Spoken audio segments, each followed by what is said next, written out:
American businesses are hurting from US-imposed tariffs that were supposed to pressure China to change its trade practices. One of them is United Legwear and Apparel Co., which holds exclusive rights to source, manufacture and import brands to the US, such as Puma, Hurley, Champions and Skechers. Vietnam was shut down until very recently. Christopher Volpe is the Chief Operating and Financial Officer. He says the tariffs have forced them to shift their sourcing base for some of their products out of China to other countries in Southeast Asia, North Africa and Latin America. They've moved apparel and other products elsewhere, but for now 90% of his legwear products are still made in China at a cost. We manufacture over 350 million pairs of socks a year, and the demand for that and the need for infrastructure is tremendous. And these third-party developing nations don't have the infrastructure that China has, which has been built over decades. So it's been very challenging.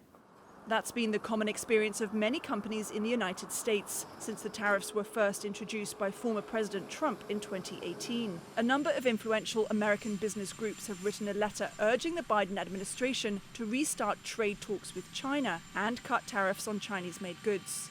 The National Retail Federation represents 16,000 member companies across the United States. One official says businesses are facing a 25% tax on products imported from China, costs that are sometimes passed on to consumers. So we've seen a significant impact of the China tariffs, not just on imports of finished goods, which are key for NRF members, but also inputs to production that U.S. manufacturers need, whether it's component parts, chemicals, or other things they need to make products here in the United States and then export them back out. So those tariffs from the outset, we've always said, have been a tax on U.S. businesses. And to date, U.S. Customs and Border Protection has collected close to $100 billion in tariffs. Those are taxes on U.S. companies. It's not China who pays the tariffs, but U.S. importers who pay the tariffs, and unfortunately end up passing those along to consumers. Well, business groups say the tariffs are adding pressures and costs onto U.S. companies already suffering in the COVID-19 pandemic. Add to that shipping and container delays. Well, even though retail sales have rebounded to pre-pandemic levels, some businesses have already gone under.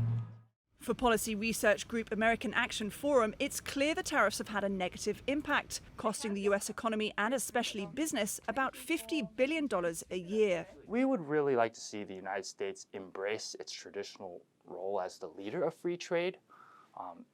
That means allowing US businesses to really take the best position that they themselves can find themselves in. Now, at the same time, there can be more targeted mechanisms by the United States.